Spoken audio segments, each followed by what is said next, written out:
Bonjour et bienvenue dans cette nouvelle vidéo. Aujourd'hui, je vais présenter une vidéo sur le logiciel Audacity.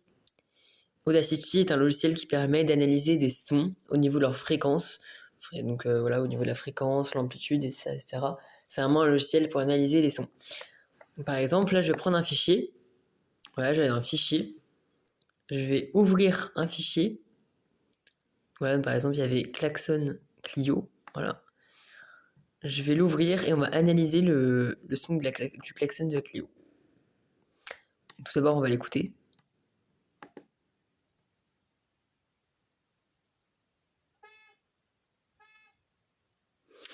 Voilà, donc là, on a entendu le klaxon. Ça, c'est la première étape, on a le son. Ensuite, par exemple, si je veux surligner, donc on voit les deux parties avec des traits.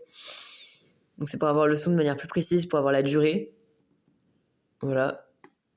Là, on a la durée en bas. Son sélectionné, c'est 0,2.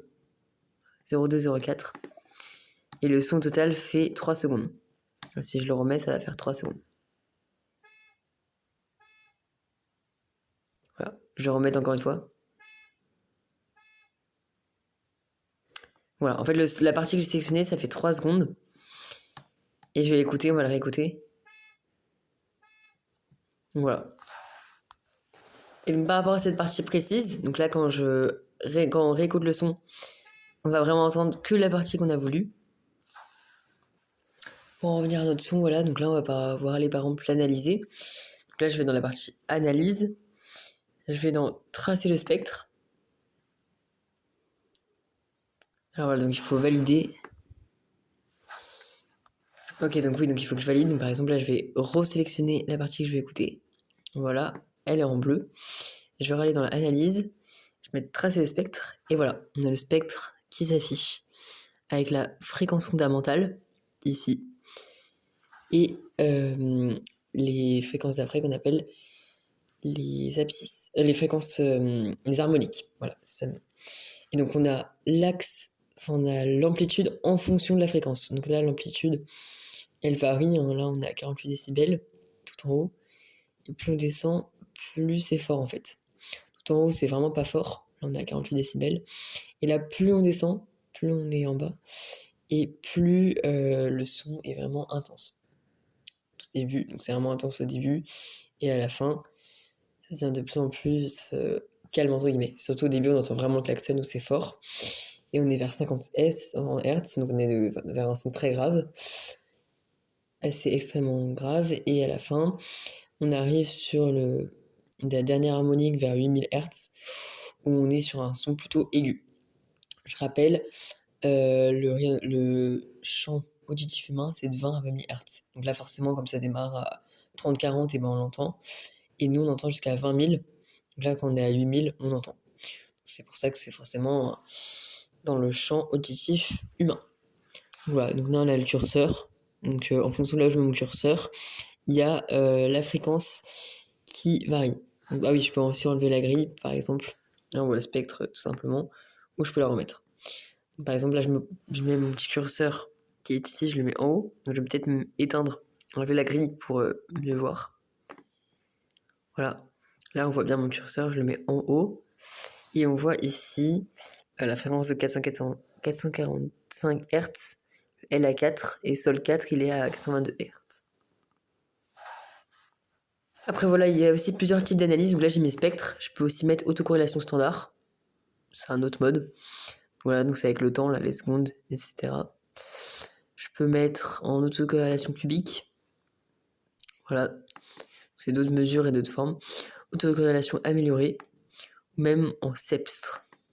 Alors attends, je vais refaire sepstre. Ah, il veut pas. Ok, c'est bon, en sepstre. Donc voilà, mais nous on va rester sur la forme du spectre. Voilà, après il existe plein d'autres outils. Donc pour avancer un petit peu, pour remettre en arrière. Voilà, je peux partager l'audio, on peut enregistrer un autre audio. Comme je le disais, on peut enregistrer un autre audio. Donc voilà.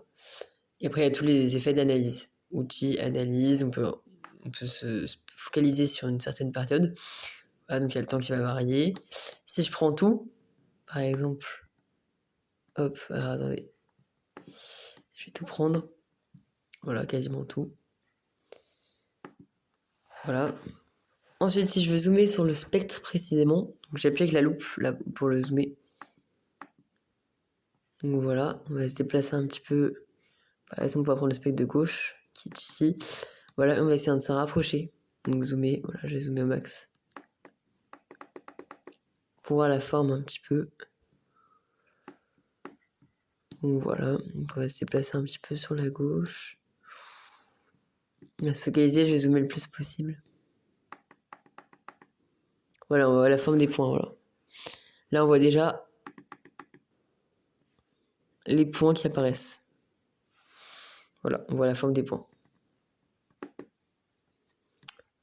Hop, donc par exemple, je peux sélectionner une partie. Et voilà, là je peux sélectionner la partie. Ou alors mettre en... Voilà, je peux faire... En fait, je peux mettre en plusieurs parties. Sélectionner des parties, les agrandir, les rétrécir, etc. Je peux même annoter. Il y a vraiment plein d'effets qu'on peut faire. Je peux déplacer un peu à gauche, à droite. Là, c'est la vue que je peux prendre. Les effets. Donc là, je vais remettre au centre à peu près. Voilà. En fonction du décibel que je veux. Voilà, donc en fait, on peut vraiment faire plein de choses. C'est vraiment un logiciel d'écoute du son, d'analyse du son. Donc pour l'analyser, comment il est construit, la fréquence, l'amplitude. Donc la fréquence, c'est plutôt les graves, c'est plutôt les aigus. En fonction de notre champ d'audition et du champ d'audition des autres espèces, enfin des autres êtres vivants.